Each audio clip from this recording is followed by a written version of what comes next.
सद्गुरु हम सो रीझ कर कहिया एक प्रसंग, बरसा बादल प्रेम का भीग गया सब अंग। ये घटना बहुत मुश्किल से किसी किसी के जीवन में घटती है और ऐसा बहुत कम होता है कि सद्गुरु किसी शिष्य से रीझें। ज्यादातर तो ये होता है कि शिष्य गुरु से रीझते हैं, भक्त ही संत से रीझते हैं कि हमें आपका विचार बड़ा अच्छा लगा, हमारा जीवन बदल गया। संत गुरु खुद रीझ जाएं किसी की साधना से, ये बहुत कम होता है। उसी को सद्गुरु कबीर कह रहे हैं कि ये तो सरल है, होता ही है, देखने में आता है कि संत अपना विचार रखते हैं, अपनी वाणी रखते हैं, हजारों लोग सुनते हैं, जीवन बदल लेते हैं। और यदा कदा अवसर लगा तो गुरु संत के पास आकर वो कहते भी हैं कि आपको सुना तो मेरा जीवन बदल गया। और स्वाभाविक है, पारस के संग आने से लोहा सोना तो बनेगा ही। तो ये तो स्वाभाविक है कि संत गुरु से मिलकर के लोगों का जीवन बदले, संत गुरुजनों के विचारों को सुन करके व्यक्ति का जीवन बदले। लेकिन ऐसा बहुत कम होता है कि कोई ऐसा साधक, ऐसा शिष्य, ऐसा भक्त जिसकी प्यास, जिसकी जिज्ञासा को देख करके, पात्रता को देख करके सद्गुरु हम सो रीझ कर, कोई शिष्य ये कह दे कि गुरु ही मुझसे रीझ करके हमसे वो बात कहने को राजी हो गए, जो सरल नहीं है। अब यहां रीझ कर का मतलब कोई बाहरी अर्थ नहीं है। रीझ कर का अर्थ है कि गुरु ने हम में वो पात्रता देख ली, कि गुरु ने हम में वो योग्यता देख ली। शिष्य होना भी साधारण बात नहीं है। जैसे गुरु होना बहुत कठिन बात है, शिष्य होना भी बहुत कठिन बात है। शिष्य कहता है कि गुरु ने पात्रता देख ली कि जो मुक्ति, जो आनंद मैंने पाया है वो इसमें उतर सकता है। अब गिलास गंदा है, उसमें दूध थोड़े रख देंगे। वस्तु जैसी है उसके लिए वैसा पात्र चाहिए। आप खुद देखो, कोई गंगा जल लाता है तो खोजता है कि कोई साफ बोतल या बर्तन मिल जाए, दूध रखना हो तो साफ बर्तन मिल जाए। आप जहां तहां से उठाए हुए पात्रों में नहीं रखते ये सब। एक साधारण से जल के लिए भी इतनी चेष्टा है, इतना प्रयास है। सद्गुरु कहते हैं कि ये तो मुक्ति की बात है, ये तो मोक्ष की बात है, ये जहां तहां कैसे रख दूं। और सद्गुरु कबीर तो कहते ही हैं, हीरा तहां न खोलिए जहां कुंजड़ों की हाट, सहजे गांठी बांध के लगिए अपनी बाट। कि यहां वहां हीरा खोलोगे तो तुम्हारी ही मनहानि होगी, तुम्हारा ही मन खराब होगा, क्योंकि तुम पीड़ित हो जाओगे। अब जहां सब्जियां बिक रही है, मछलियां बिक रही है, वहां हम हीरा लेकर बैठ जाएं तो कौन ध्यान देगा? समझ में ही ना आएगा। सद्गुरु कहते हैं ऐसे जगहों में हीरे नहीं खोले जाते। हीरे की परख जिन्हें है, हीरे की समझ जिन्हें है, वहां खोलो। और फिर आपको खोलना भी नहीं पड़ेगा, जिन्हें परख है वो खुलवा लेगा। पता भर चल जाएगा आपके पास हीरा है, वो खुलवा लेता है। जो पात्र शिष्य है वहां कुछ कहने की आवश्यकता नहीं पड़ती है, वो पूछ लेता है, वो जानने के लिए आ जाता है। जिसमें पात्रता है वो जिज्ञासा लेकर पहुंच जाएगा कि हमें जानना है, हमें समझना है। हालांकि इसमें भी दो तरह के लोग होते हैं। एक तो इसलिए आते हैं कि हमें जानना है, हमें जीना है, हमें सत्य की तरफ जाना है। और एक वे लोग आ जाते हैं जो ये जानना चाहते हैं कि ये कितना जानता है, कि जो मैं जान रहा हूं उस जानकारी के अनुसार इनकी जानकारी है कि नहीं, इतना ये जानते हैं कि नहीं। जम्मू से एक राधा स्वामी सत्संग से जुड़े हुए सज्जन जो सेना में हैं फोन किया। उन्होंने कहा ध्यान की चर्चा पर आप क्या बताते हैं? मैंने कहा लक्ष्य हमारा मन है, मन को शांत करना है, तो बहुत सारी विधियां हैं जिस पर हम चर्चा करते हैं। कहा नहीं आप नहीं जानते, उसके लिए प्रक्रिया है और वो सिर्फ हम लोग जानते हैं। मैं कहे तो बड़ी खुशी की बात है, मेरा सौभाग्य है कि आपसे मेरी भेंट हो गई और मैं भी जानना चाहता हूं। तो नहीं आप क्या सिखाते हैं? मैं कहा नहीं मैं कुछ नहीं सिखाता। मैं समझ गया कि ये आदमी सिर्फ अपनी जानकारी मुझे देने के लिए तैयार है। मैंने कहा मैं कुछ नहीं जानता ध्यान पर। तो कहा फिर आप सिखाते क्या हैं? मैं कहा मैं अभी ध्यान पर कुछ नहीं सिखाता, मैं तो खुद ही सीख रहा हूँ। तो ठीक है, आप समय लेकर मेरे पास आइए, मैं पूरा ध्यान का ट्रेनिंग आपको दूंगा। मैं कहा जरूर, कभी ऐसा सौभाग्य बना तो जरूर आएंगे। फिर मैंने फोन रखा। तब ऐसी बातें सोचकर मैं इतना ही समझा कि कुछ लोग ऐसे होते हैं जो ध्यान की जो बाहरी प्रक्रियाएं हैं उसको रट लेते हैं। मान लो उन्हें कहीं किसी संस्था में किसी गुरु ने एक फार्मूला दे दिया कि ये ध्यान का कुछ सूत्र है, उन्होंने रट लिया। अब वो ध्यान में उतरे होंगे ये तो बिल्कुल भी असंभव है, क्योंकि जो व्यक्ति ध्यान में उतर जाएगा, पहली बात है कि वो तकरार छोड़ देगा, वो तर्क छोड़ देगा। जो ध्यान की गहराई में उतर जाएगा वो विवाद छोड़ देगा, वो अपनी बात दूसरे पर थोपने का ख्याल ही छोड़ देगा। वो ये सोचेगा कि क्या पता वहां से भी कुछ मिल जाए, क्या पता कुछ ज्ञान के मोती, कुछ आभूषण हमें वहां से भी मिल जाए। लेकिन जो व्यक्ति सिर्फ शब्दों की जानकारी इकट्ठा कर लेता है, फिर वो राजी नहीं है, सुनने को राजी नहीं। ये ऐसा ही है जैसे कोई आदमी अंधा हो और सूरज के बारे में पूरी जानकारी उसे बता दिया गया हो कि सूरज ऐसा होता है, इतनी गर्मी देता है, इतने बजे उदय होता है, पृथ्वी से इतना दूर है, वो सब कुछ जानता है। कितनी उसमें गर्मी है, हो सकता है हम लोग उतना ना जानते हों। लेकिन जो आदमी नेत्रहीन है वो सूरज पर मान लो पीएचडी कर लिया, पर आप जानते हैं कि सूरज से वो कोसों दूर है, उसको कोई पता नहीं है सूरज कैसा होता है। सूरज के संबंध में जाना है, सूरज को बिल्कुल भी नहीं जाना है। ऐसे ही हो सकता है बहुत लोग ध्यान के संबंध में जान लेंगे, ज्ञान की मुक्ति के संबंध में जान लेंगे, पर ध्यान को ही जान लें, ध्यान को ही प्राप्त कर लें, ये मुश्किल होता है। ध्यान को प्राप्त व्यक्ति का प्रमाण यह होता है कि मनसा वाचा कर्मणा वो निर्मल हो जाएगा। वो कोई भी हो, किसी भी संप्रदाय से हो, अगर उन्होंने ध्यान को स्पर्श किया है, अगर ध्यान उनके हृदय में उतरा है, तो उसका प्रमाण इतना ही होगा कि वो सारे मान सम्मान से ऊपर होंगे। त्याग, वैराग्य, निश्चलता, निर्माणता उनके जीवन का आदर्श होगा, आभूषण होगा। फिर दुनिया की कोई ताकत उन्हें उनके चेहरे पर उफ तक नहीं ला सकती। फिर वो मुस्कुराते हुए जिएंगे, आनंद में जिएंगे। ना मेरा ना तेरा, साहब ने कहा ना, कुछ लेना ना देना, मगन रहना, या ना काहू से दोस्ती ना काहू से बैर। ये सदगुरु कबीर का महावाक्य है कि फिर किसी से दोस्ती नहीं, दुश्मनी नहीं, कोई ईर्ष्या नहीं, कोई द्वेष नहीं। इस धराधाम पर संपूर्ण जगत फिर देखता है कि सब घट में रोसाइयां, फिर कोई खाली नहीं, सब में मेरा ही परमात्मा बैठा है। ये ध्यान को उपलब्ध पुरुष की अवस्था है, जो किसी के लिए शोक नहीं, किसी के लिए मोह नहीं, किसी के लिए हर्ष नहीं, किसी के लिए उल्लास नहीं, सदैव आनंद झरता है।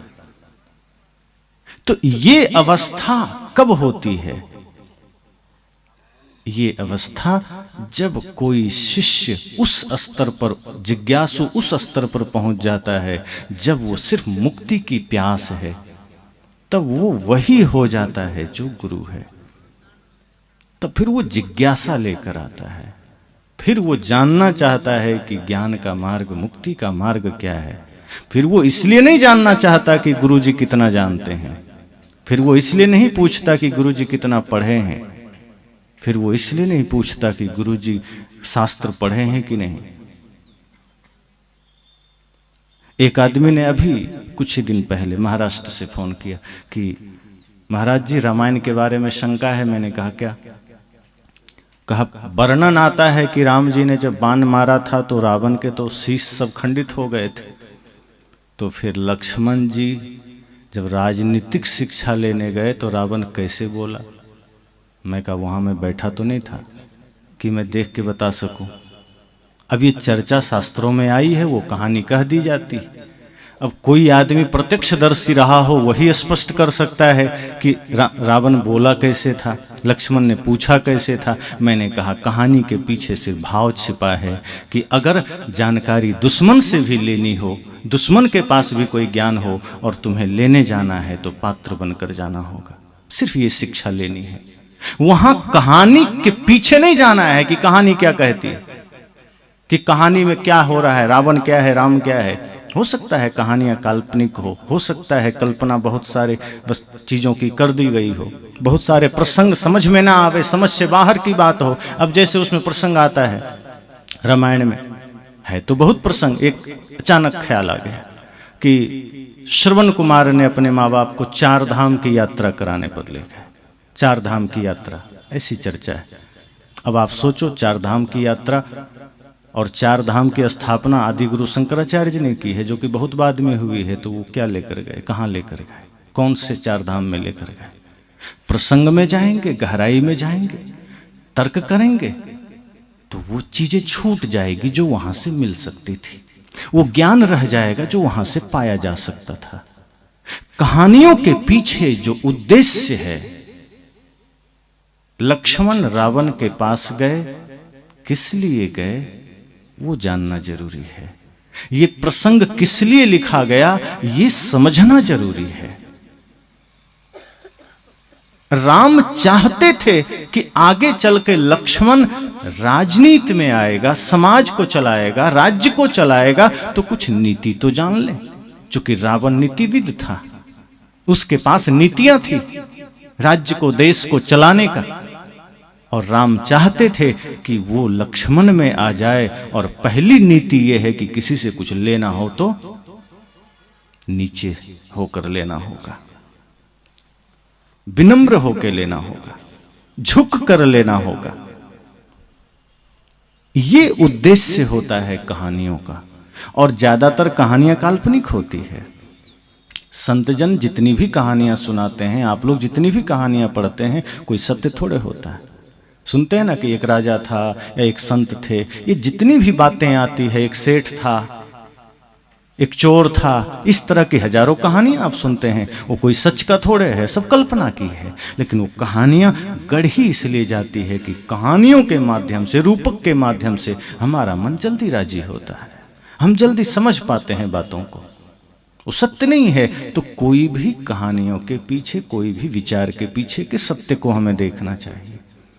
तो कई लोगों के मन में ये सवाल उठते हैं जो सिर्फ ये जानने के लिए प्रश्न करते हैं, वो जिज्ञासा से प्रश्न नहीं करते, कोई लेना देना नहीं।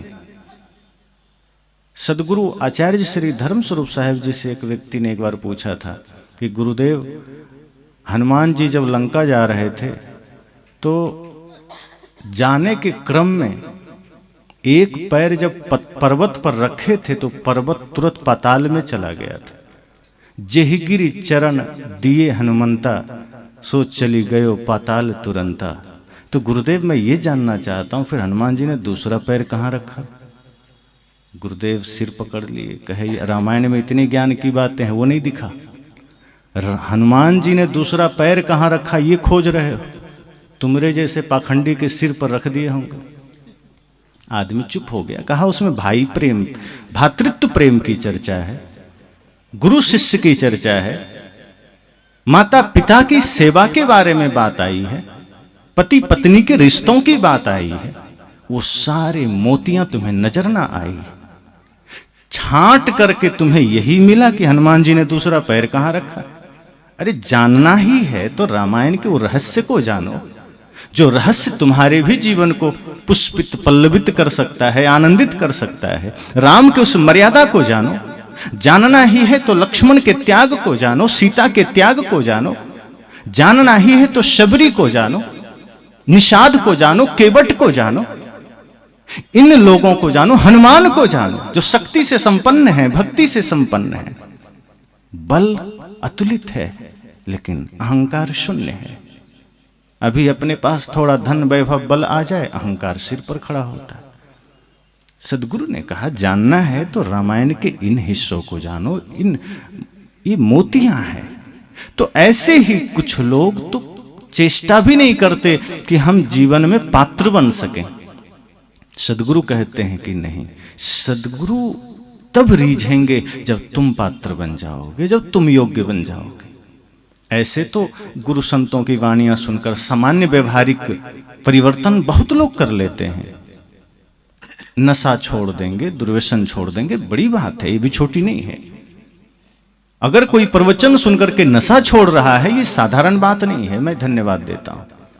और ऐसे हजारों लाखों लोग मिल जाएंगे जो विचार सुनकर के शराब छोड़ देते हैं, नशा छोड़ देते हैं, क्योंकि ये छोड़ना भी कठिन है। क्योंकि कई जगह मैं देखता हूं सत्संग चल रहा होता है, पीछे तंबाकू चल रही होती। सत्संग में भी छोड़ना कठिन होता है, पीछे चुपके से बीड़ी पी लेते। यहां कम है, मध्य प्रदेश राजस्थान में जाएंगे तो आप पाएंगे कि प्रवचन यहां चल रहा है, पीछे चुपके से आदमी बीड़ी पी रहा है, और अगर उसको इशारा ना किया जाए तो सामने बैठ के पी लेगा। तो ऐसे भी लोग हैं जो प्रवचनों में भी बीड़ी और तंबाकू ले लेते हैं, पर वे धन्यभागी हैं, वो धन्यवाद के पात्र हैं, वो शुभकामना के पात्र हैं जो प्रवचन सुन करके कम से कम बीड़ी तो छोड़ दिए, तंबाकू तो छोड़ दिए, गुटखा छोड़ दिए। ये भी बड़ी बात है।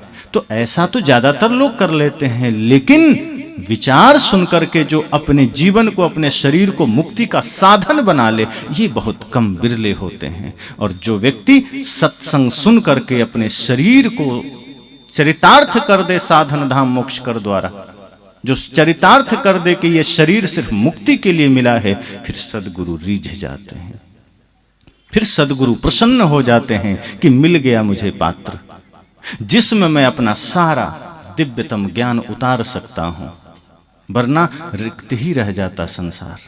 भगवान बुद्ध जब बुद्धत्व को पाए तो चेष्टा उन्होंने भी किया।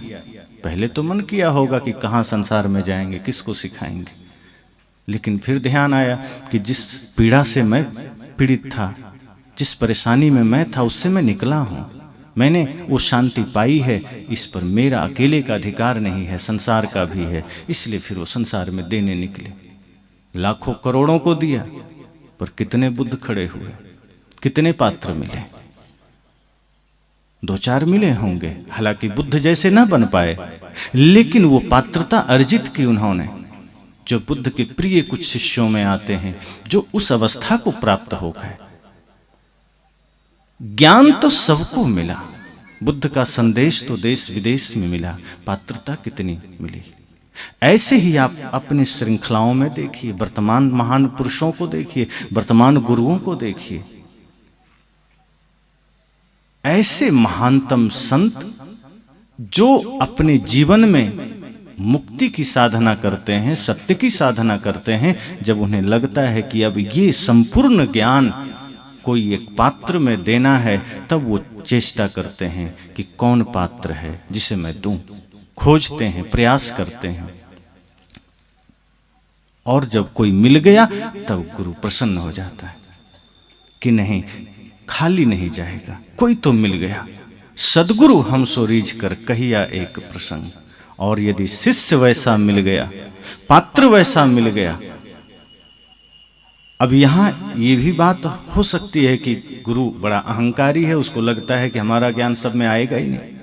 यहां अहंकार की बात नहीं है, गुरु के आनंद की बात है कि इस सत्य के बारे में, मुक्ति के बारे में जो पात्र हमें मिला है, उस पात्र को देख करके गुरु आह्लादित हुआ है, आनंदित हुआ है, इसलिए वो प्रसन्न हो गया, इसलिए वो शिष्य से रीझ गया है। वो प्रसंग में कहता हूं ना कि संसार राम को खोजता है, संसार राम को याद करता है, पर ऐसा कौन है जो जिसे राम याद करते हो? राम को याद करने वाला तो जगत है, संसार है, पूरी दुनिया है, हर कोई राम राम कर रहा है, वो कौन है? वो कौन सौभाग्यशाली होगा जिसे राम स्वयं याद करते हो? ये महत्वपूर्ण है ना। जिन्हें स्वयं राम याद करें वो राम से भी कोई ज्यादा तपस्वी हो सकता है, राम से भी कोई गहरा सन्यासी हो सकता है। भरत सरिस को राम सनेही, जग जप राम राम जप जेही। भरत से प्यारा कौन होगा? भरत सन्यासी हैं, त्यागी हैं, बैरागी हैं। राम जंगल में रहे, मां और पिता की आज्ञा पालन किए। भरत के पास कोई मजबूरी नहीं थी, लेकिन उससे कठिन साधना में जहां काम क्रोध लोभ मोह भी नतमस्तक हो जाता है, वो भरत साधु है, सन्यासी है, त्यागी है, वैरागी है, प्रेम के पराकाष्ठा पर है, भक्ति के शिखर पर है। और राम उन्हें याद करते हैं, उन्हें भजते हैं। याद भी नहीं करते, भजते हैं। एक होता है याद कर लेना, राम उन्हें भज रहे हैं। हम कहते हैं ना कि नहीं, राम जी तो शिव को भजते थे, पर रामायण पढ़िए, भरत को भजते हैं राम। तो ऐसा होना बड़ी बात है। नारायण नारायण कर लेना साधारण बात है, पर नारायण हमें याद करने लगे।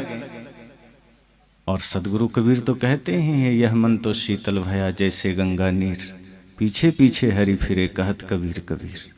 वे कहते हैं तुम भगवानों के पीछे बहुत भाग लिए, कोई उपाय नहीं है, तुम पहुंच भी ना पाओगे। सामर्थ्य है तुम्हें, खोजोगे कहां भगवान बैठा है, पता ही नहीं है, और तुम भगवान भगवान कर रहे हो।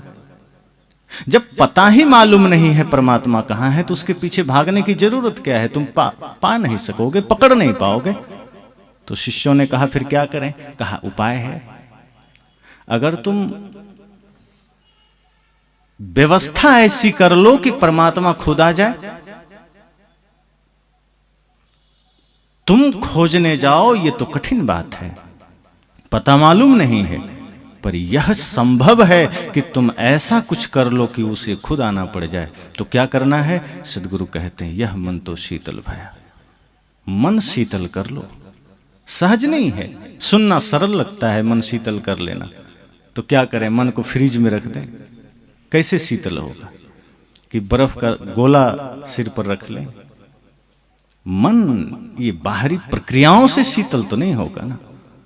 मन को शीतल कैसे करना है? अर्थात जो मन काम के, क्रोध के, अहंकार के, लोभ के, मोह के, यूं कहें समस्त दुर्गुणों की गर्मी से जल रहा है, उस मन को शीतल कैसे करना है? यह मन तो शीतल भया जैसे गंगा नीर, जैसे गंगा का जल शीतल है, ग्लेशियर से, हिमालय से निकलता है वो जल, और शीतल है। सदगुरु कहते हैं इसी तरह से जब तुम सदगुरु की शरण में जाकर के ध्यान के द्वारा अपने मन के समस्त विकारों को धो लोगे, मन शीतल हो जाएगा। इस पर जो काम क्रोध लोभ मोह अहंकार के समस्त विकार के दाग चढ़े हुए हैं, कचड़ा चढ़ा हुआ है, इसी वजह से मन आग की तरह सब कुछ जला रहा है। इसे शीतल कर लो, और शीतल करने का मतलब हुआ कि तुम पात्र हो गए। जिसका हृदय निर्मल हो गया, मन निर्मल हो गया, मन शीतल हो गया, तुम पात्र हो गए। फिर पीछे पीछे हरि फिरे कहत कबीर कबीर। ये घटना सबसे बड़ी है।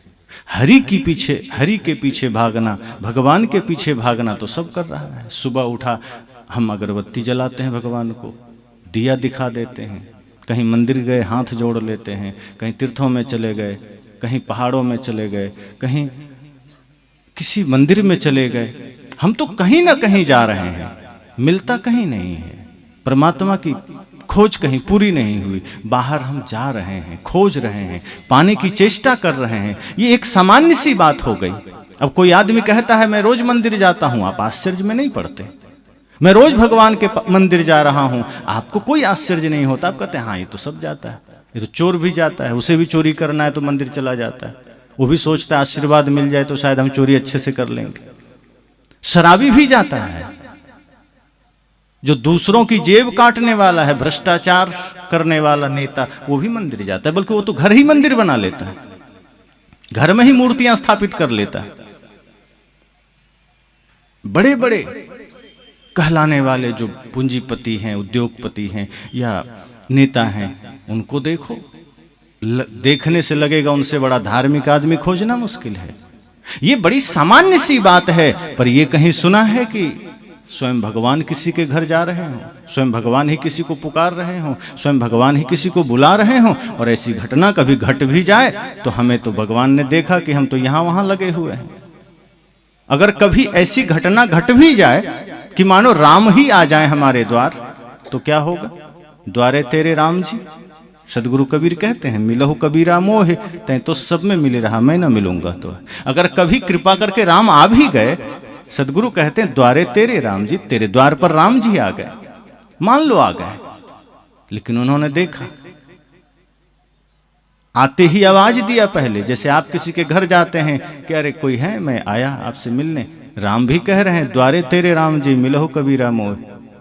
कबीरा मतलब समस्त जीवों के लिए संबोधन है, काया में रहने वाला वो वीर आत्मा, समस्त शरीर के लिए राम कहते हैं कि मिलहु कबीरा मोह, में मिलने आया। लेकिन तभी नजर पड़ी, सदगुरु कहते हैं राम की, कहां? कि तैं तो सब में मिल रहा, तुम तो माया में मिले हो, तुम तो प्रपंच में मिले हो, मुझसे मिलने की पात्रता अभी तुमने प्राप्त नहीं की है, तुम मुझसे मिल सको ये योग्यता तुमने प्राप्त नहीं की है। अभी तो तुम्हें संसार अच्छा लग रहा है, माया अच्छी लग रही है, प्रपंच अच्छा लग रहा है, मान प्रतिष्ठा अच्छी लग रही है, बाहर के सारे कर्मकांड तुम्हें अच्छे लग रहे हैं, तुम तो उसी में मिले हो, उससे ऊपर तुम उठने की चेष्टा ही नहीं करते। तो मैं ना मिलूंगा तो मुझे क्या पड़ी है, मैं भी नहीं मिलूंगा, और राम चल देते हैं। तो कभी अगर आपके द्वार पर यह घटना भी घट जाए तो आप पहचानोगे भी नहीं कि कोई राम आया था। राम को देखने के लिए राम की आंखें भी तो चाहिए।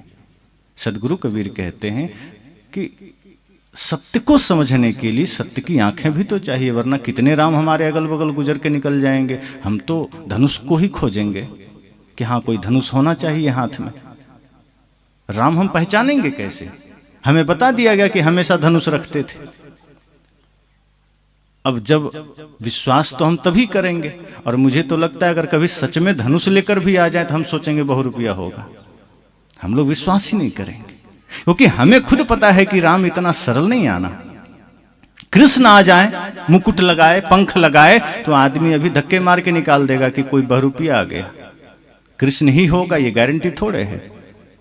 क्यों? क्योंकि वो पात्रता नहीं है कि हम राम को पहचान सकें, कृष्ण को पहचान सकें, कबीर को पहचान सकें।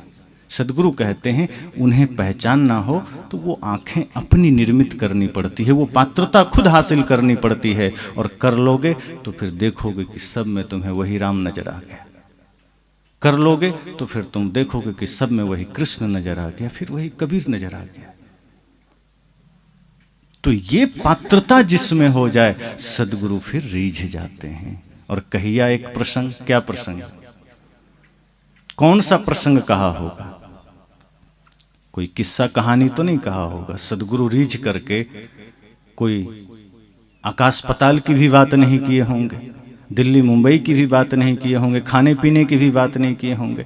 जैसे कि अभी सामान्य लोगों में होता है कि जहाँ दो चार लोग इकट्ठे हुए, हाँ वहाँ गए थे, भोजन ठीक नहीं था, या भोजन अच्छा था, या लोग अच्छे थे या नहीं थे, या मुझे ये करना है, मुझे वो करना है, कुछ भी हम व्यवहारिक बातें अपनी करते हैं। ज़्यादातर हम अतीत की बातें करते हैं, क्या हुआ इस पर हम ज़्यादा सोचते हैं, अपनी कहानियां हम बताते हैं। पर सदगुरु शिष्य से रीझ कर क्या ये तो नहीं बोल रहे होंगे कि हाँ मैं ऐसे था, मैं वैसे था।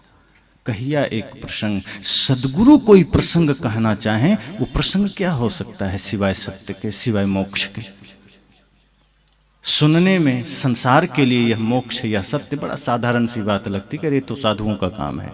पर सदगुरु कहते हैं नहीं, इस पूरे ब्रह्मांड का सबसे बड़ा सत्य और महत्वपूर्ण विषय है मोक्ष, क्योंकि ये मानव देह मोक्ष के लिए मिला है। और कोई सदगुरु किसी शिष्य में पात्रता देख ले तो रीझ करके, प्रसन्न होकर के सिर्फ मोक्ष की बात करता है कि वो मोक्ष कैसे घटित हो सकता है।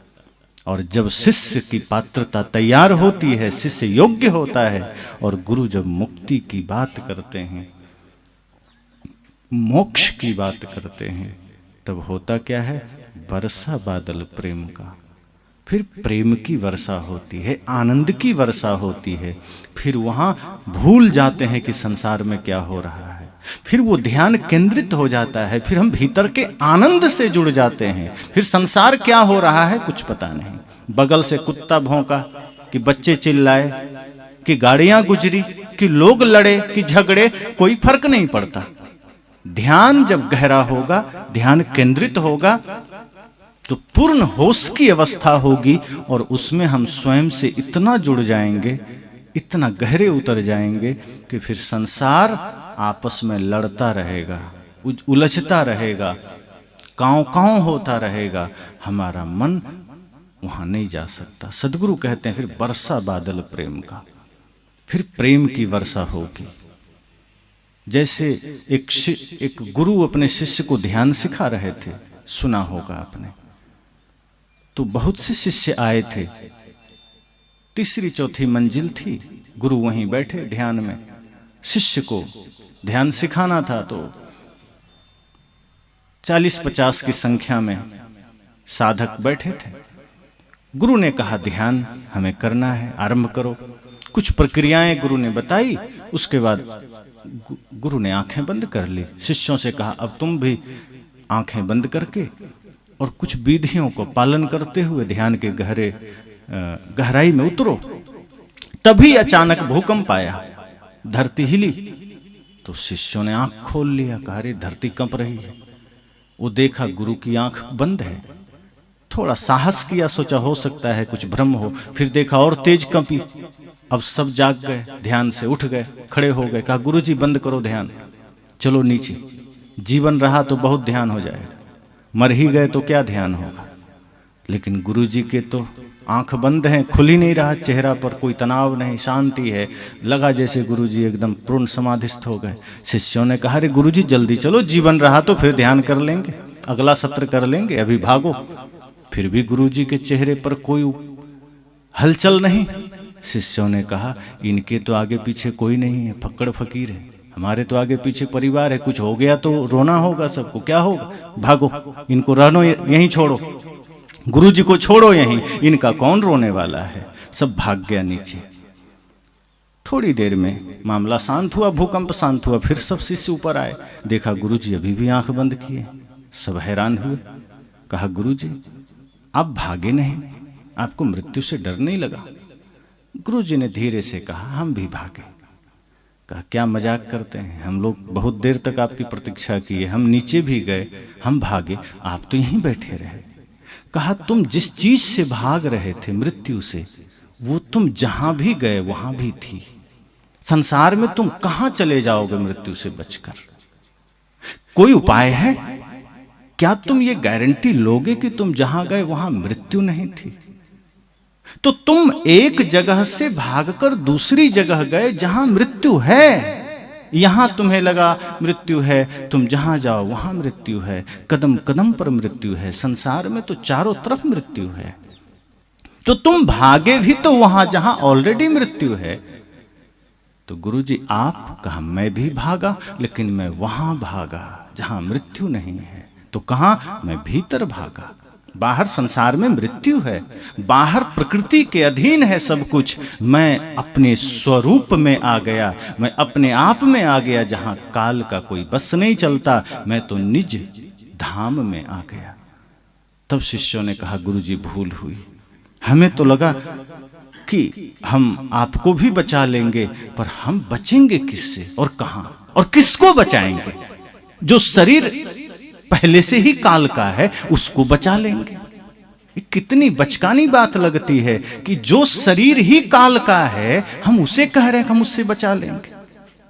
और क्यों बचा लेंगे? क्या आवश्यकता है? जिस उद्देश्य से मिला है वो काम कर लो, छोड़ो। अब कोई कहे कि मैं ट्रेन में चढ़ गया, अब मैं उतरूंगा नहीं, और ना उतरूं इसके लिए व्यवस्था करनी है मुझे। अरे वो चढ़े क्यों हो ये सोचो पहले। कहीं जाना है इसलिए चढ़े हैं, अब जो स्टेशन आ गया उतर जाओ। अब हम इस चेष्टा में लग जाते हैं कि ना उतरना पड़े तो क्या उपाय किया जाए, और बिल्कुल व्यर्थ की बात है। ये मानव देह भवसागर से पार करने का एक नाव मात्र है, एक वाहन मात्र है। हम इसमें सवार हुए, इससे हम भवसागर पार कर लें, फिर छोड़ दो। लग जाए कि हमने भवसागर को छोड़ दी, पार कर लिया है, जो भीतर प्रपंचों का संसार है, जो विकारों का संसार है, लग जाए कि हमने उसको पार कर लिया है, फिर शरीर का मोह खत्म हो जाएगा। समझ लो शरीर छूटा, साधन छूटा, फिर ये जब चाहे ले जाए काल, क्या हर्ज है। लेकिन हम तो चेष्टा ऐसी करते हैं कि नहीं, इसमें अस्थाई रहना है। सदगुरु कहते नहीं, तुम बाहर जितनी चेष्टा करो, एक दिन काल तुमसे उठा लेगा, छीन लेगा। फिर इसकी चेष्टा क्यों करना, फिर इसका प्रयास क्यों करना। करना है तो वो करो जो तुम्हें अमरता प्रदान कर सके, जो तुम्हें शाश्वत बना दे। और वो सिर्फ एक उपाय है कि बाहर जो कुछ भी प्रकृति जगत है, उसका अतिक्रमण करके स्वयं में आ जाओ, अपने भीतर आ जाओ। और जब आप अपने भीतर आएंगे तो फिर वहाँ काल नहीं है। तो सद्गुरु यह बात कहते हैं कि वर्षा बादल प्रेम का भी गया सब अंग, कि फिर वहाँ प्रेम की वर्षा है, आनंद की वर्षा है। आनंद की वर्षा ऐसे नहीं होता क्षण भर में। जैसे कई लोग फ़ोन करते हैं कि महाराज जी हमें स्वर्ग जाना है, क्या करें।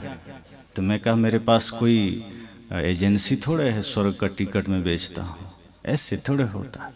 स्वर्ग जाना है, क्या करूं। अरे पहले ये तो जानो स्वर्ग क्या है। अब अभी अचानक फोन कर रहे हो, तैयारी जैसे कि एकदम सामान बांधे खड़े हैं। जैसे कई लोग फोन करते हैं ना, अरे मुझे दिल्ली जाना है, बस है क्या। अब स्वर्ग जाना है, इतनी जल्दी क्या है। स्वर्ग समझो पहले, स्वर्ग जाने की जरूरत क्या है। शरीर से नहीं जाना कहीं, शरीर से तो संसार में जाना होता है। स्वर्ग जाने के लिए तो अपने ही भीतर स्वगमन का भाव, अर्थात जहां सारे विकार गिरे स्वर्ग हो गया। और सबसे बड़ी बात, सदगुरु कबीर तो स्वर्ग नरक की बात ही नहीं करते। वे तो कहते हैं कि तुम नरक से बचने के लिए स्वर्ग की चेष्टा कल्पना करते हो। क्यों कल्पना करना, स्वर्ग में जाओगे जिसका पता नहीं है, और मान लो कहीं पता चल गया, चले भी गए, फिर नरक में जाओगे, क्योंकि दुख के बाद सुख, सुख के बाद दुख लगा है। तो अगर स्वर्ग चले भी गए फिर नरक में जाओगे। सदगुरु कबीर कहते हैं मैं स्वर्ग नरक की बात ही नहीं करता, मैं तो स्वर्ग से भी ऊपर अपवर्ग की बात करता हूं, मोक्ष की बात करता हूं। मोक्ष पालो ना, आना जाना ही बंद हो जाएगा, जन्मना मरना ही बंद हो जाएगा, क्यों पड़ना उस फेरे में। तो सदगुरु कबीर का दर्शन तो बहुत ऊंचा है, वो स्वर्ग से भी आगे की बात करते हैं। कहा आदमी रुक जाता है स्वर्ग तक, बहुत सारे संप्रदाय वहीं रुक जाते हैं कि नहीं नहीं बस स्वर्ग मिल गया। अरे स्वर्ग मिलेगा तो फिर नरक मिलेगा, सुख मिलेगा तो दुख मिलेगा। सुख दुख से कोई परे परम पद, सो पद है सुखदाई। सदगुरु कहते हैं उस पद की तलाश करो जो दोनों से ऊपर है।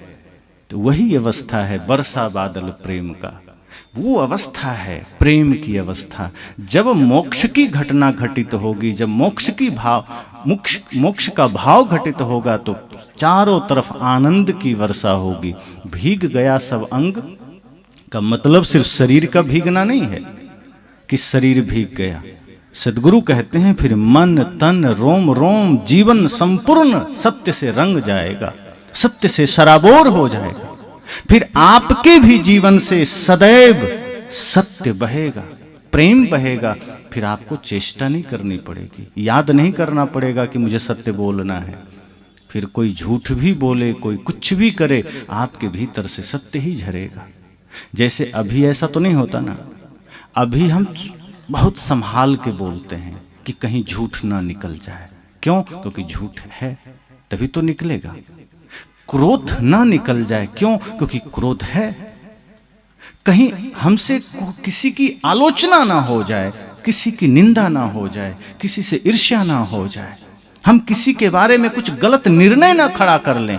किसी ने कुछ कह दिया कि अरे वो आदमी तो वैसा है, तुम वहां गए थे, तुम उनसे मिले थे, हाँ वो आदमी तो ठीक नहीं, अब मन में बना लिया। मतलब वो संभावना है हमारे भीतर कि कोई गलत मुझे कहा, किसी ने किसी के बारे में गलत कहा, किसी ने किसी की आलोचना की, किसी ने किसी की निंदा की, और हमारा मन भी राजी हो गया, हमारा हृदय भी स्वीकार कर लिया कि हाँ वो ठीक कहता। सदगुरु कहते हैं नहीं, जब तुम सही अर्थों में सत्य में रंग जाओगे, जब पूरा जीवन प्रेम से रंग जाएगा, तो सामने से कोई कुछ भी करे, आपके भीतर वही निकलेगा जो आपके भीतर है। फिर सामने वाला आदमी 1000 कोशिश कर ले आपको गाली देने का, आपके भीतर से गाली नहीं निकलेगी, फिर गीत निकलेगी। गाली कोई दिया और गाली निकल गया, मतलब था। तो सदगुरु कहते हैं बरसा बादल प्रेम का, भीग गया सब, फिर पूरा अंग सत्य से सराबोर हो जाएगा।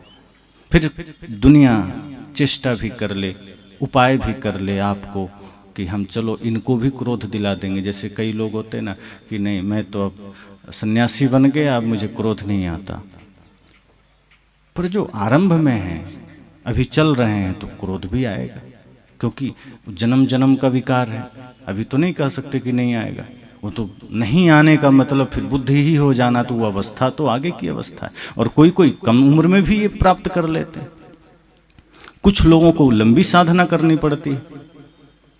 अब हमारे संतजन जो पुराने समय के थे, वो उदाहरण देते हैं कि नहीं संत तो क्रोध करते हैं। अब देखो पहले के जो ऋषि मुनि होते थे, वो ध्यान में बैठे हैं, और किसी ने ध्यान भंग कर दिया, तो वो लिए जल और सीधे श्राप दे दिए कि तूने मेरा ध्यान भंग कर दिया।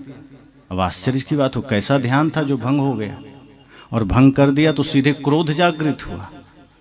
तो ध्यान में थे कि कहाँ थे? ध्यान में होते तो क्रोध थोड़े जागृत होता।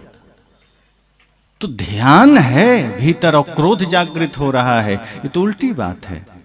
सदगुरु कहते हैं नहीं, जब तुम ध्यान में उतरोगे, सत्य में उतरोगे, तो आनंद से भर जाओगे। फिर क्रोध कहाँ, फिर ईर्ष्या कहाँ, फिर छल कहाँ, कपट कहाँ। ये अवस्था मनुष्य जीवन की है, अंतिम अवस्था। इसलिए मैंने कहा कि जब सदगुरु कृपा करते हैं, जब वो पात्र चुनते हैं, जब वो देखते हैं कि हाँ इसमें संभावना है, अब ये भी आनंदित हो सकता है, तब वो सत्य की बात करते हैं, तब वो ज्ञान चर्चा की बात करते हैं, तब वो मुक्ति की बात करते हैं।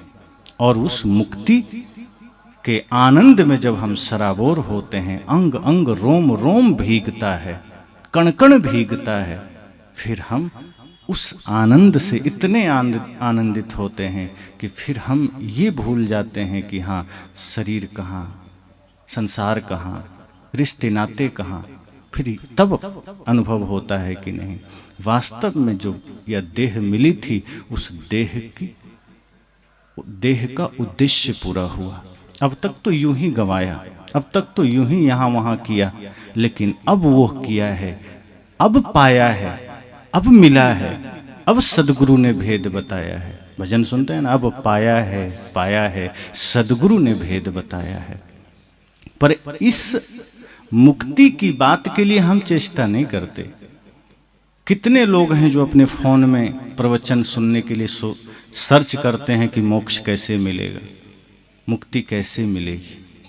ज़्यादातर लोग ये सर्च करते हैं बढ़िया व्यापार कैसे करें, बढ़िया बिजनेस कैसे करें, घर में धन लक्ष्मी कैसे आवे, बेटा बढ़िया ऊंचा कैसे बने, बेटा पढ़ लिख करके बड़ा आदमी कैसे बने, या सोमवार को कौन सा व्रत करें। मोबाइल में हम अपने घर के सामान्य दुख सुख को सर्च करते हैं। समस्त दुखों से मुक्ति मोक्ष से मिलेगा, ये हम कहाँ सर्च करते हैं। और अगर यह चर्चा भी हमारे जीवन को मिल जाए, यह बात भी मिल जाए, तो हम ज़्यादा रस नहीं लेते। सदगुरु कहते हैं नहीं, होश, जागृति, ध्यान रखना। ये जीवन आपको सिर्फ, मैंने कहा था प्रथम सत्र में, कमाने खाने लड़ने झगड़ने के लिए नहीं मिला है, मेरा तेरा करने के लिए नहीं मिला है। ये जीवन मिला है मोक्ष के लिए, एक ही अवस्था मोक्ष। कुछ लोग कहते हैं नहीं दान पुण्य के लिए मिला है, ये तो बाहर की बातें हैं। ये तो अभी जीवन है, शरीर है, तो ठीक है, वो भी जरूरी है, कर लो, लेकिन अंतिम बात मोक्ष है। उसके बाद फिर मिले ना मिले, साहब तो कहते हैं कि अगर यह अवसर चूक गए तो दोबारा मानव जीवन कब मिलेगा। पता है मनुष्य जीवन कब मिलेगा, अगला जन्म क्या होगा, पिछला क्या थे, यह अवसर चूक गए तो फिर ठिकाना कहाँ है। फिर भी हम सोच रहे हैं देखेंगे, मुक्ति की तो बात ही नहीं सोचते, इतना सोच लेते हैं अच्छा देखेंगे। कई लोग कहते हैं महाराज जी अभी तो नहीं, लेकिन फिर आगे कभी 10-5 साल में दीक्षा हम भी ले लेंगे। दीक्षा की ही अभी सोच रहे हैं कि हम भी कभी सत्संग से जुड़ जाएंगे, अभी हम जुड़ना भी नहीं चाहते, तो मुक्ति की तो बात ही दूर है। इसलिए मैंने कहा कि हम ऐसा पात्र बने कि सद्गुरु हमसे रीझे, हम ऐसा बने जैसे भरत थे, हनुमान थे, हम ऐसा बने कि सद्गुरु कबीर की वह बात सार्थक हो कि पीछे पीछे हरि फिरे, हरि पीछे आवे, हमें ना जाना पड़े। वैसे भी मैंने कहा हरि को खोजना मुश्किल है, हरि जहाँ रहते हैं वैसा अपने हृदय को बना लीजिए, वो आ जाएंगे। मैं उदाहरण देता हूँ ना कि अभी हम लोग चाहें नरेंद्र मोदी जी से मिलना, तो कितने लोग हैं जो आधे घंटे में मिल लेंगे, कोई भी मिल पाएंगे, संभव नहीं है। आधे घंटे नहीं, 1 महीना में मुश्किल होगा कब हमारा आएगा नंबर, बहुत परिचय सोर्स लगाने के बाद। लेकिन अभी मोदी जी चाह लें किसी से मिलना है तो कितनी देर में मिल लेंगे। अगर उन्हें ये लगे कि मुझे रुद्री में आकर के अमुक व्यक्ति से मिलना है, हेलीकॉप्टर आके कहीं बगल उतर के आपको उठवा लिया जाएगा तुरंत। क्यों? क्योंकि उनके पास सामर्थ्य है, आपको खोज निकालेंगे, आपके पास नहीं है। सद्गुरु कहते हैं आप व्यर्थ भगवान के पीछे भाग रहे हो, भागोगे भी तो न पा पाओगे। आप ऐसा कुछ करो कि उन्हें खुद आना पड़ जाए, अपने जीवन को ऐसा बना लो। भागने में तो जिंदगी निकल जाएगी, भागते रहोगे, राम के पीछे दौड़ते रहोगे, मिलेंगे नहीं। और राम भी कहते हैं मोहि कपट छल छिद्र न भावा, निर्मल मन जन सो मोहि पावा, मोहि कपट छल छिद्र न भावा, कि बस निर्मल मन ही तो करना है, हृदय को पवित्र ही तो करना है, पात्र ही तो बनाना है, फिर राम का ही तो आगमन होगा, वहां रावण का आगमन थोड़े होगा। पर हृदय हमारा गंदा है तो आगमन रावण का हो गया। मन में राम की याद है कि राम जी आ जाओ, और आंगन जो हृदय का है वो उसमें कचरा भरा पड़ा है, काम क्रोध लोभ मोह अहंकार ईर्ष्या द्वेष। अब समय पाकर रावण ने देखा कि तैयारी तो मेरे लिए कर रखा है, बुला राम को रहा है, तो राम जी तो सोचते हैं कि मेरे लिए तो वहाँ आसन ही नहीं लगा है, आसन तो तुमने रावण का लगाया है। तो राम जी मुड़ जाते हैं, वो नहीं आते, और रावण अपना पुष्प विमान लिया आपके हृदय में आके बैठ गया। अब रावण जब बैठ गया तो आप भाई से झगड़ा करना शुरू कर दिए, रावण हृदय में बैठ गया तो माँ का अपमान करना शुरू कर दिए, पत्नी का अपमान करना शुरू कर दिए, भाई को लात मारना शुरू कर दिए, गुरु का अपमान करना शुरू कर दिए। ये क्रिया कैसे हो रही है? क्योंकि जिस मुख में आप राम का नाम ले रहे हैं उसी शरीर में वहां रावण बैठा है। सद्गुरु कहते हैं नहीं, उस हृदय को साफ करो ताकि वो सिंहासन जो तुमने रावण का बनाया है वो हटाया जा सके, और ताकि उस पर राम आकर बैठ सकें, ताकि उस पर बुद्ध कबीर आकर बैठ सकें। और जब हृदय पवित्र होगा तो महापुरुषों का निवास हृदय में होगा, और जिस हृदय में कभी राम बैठ जाएं, कृष्ण बैठ जाएं, बुद्ध महावीर कबीर बैठ जाएं, उस मुख से न झूठ निकलेगा, न छल निकलेगा, न कपट निकलेगा, फिर उस मस्तिष्क में कोई बुरे चिंतन नहीं आएगा, फिर उन हाथों से कभी पाप नहीं होगा, फिर वो पैर कभी अधर्म के मार्ग पर नहीं जाएगा, फिर वो आंखें कभी कुदृष्टि नहीं करेगी, फिर वो कान कभी गलत शब्द नहीं सुनेंगे। इतना परिवर्तन सिर्फ हृदय को पवित्र कर लेने में है। इसलिए सद्गुरु कहते हैं हृदय को पवित्र करो, पात्र बनो, सद्गुरु खुद कृपा करने आ जाएंगे। तो बस अभी इतना है।